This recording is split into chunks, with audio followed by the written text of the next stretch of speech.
Hello, in front of me I've got Nokia G20. Today I'll show you how to send messages via Google Assistant.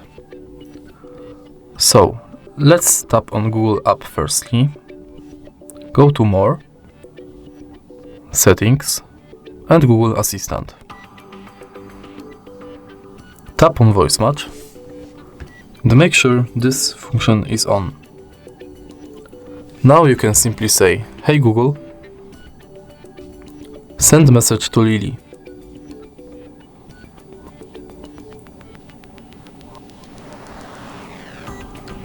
Lily.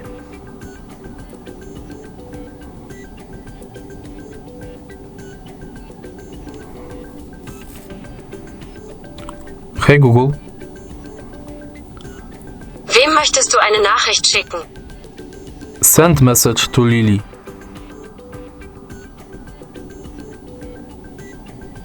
Sure. What's the message? How are you?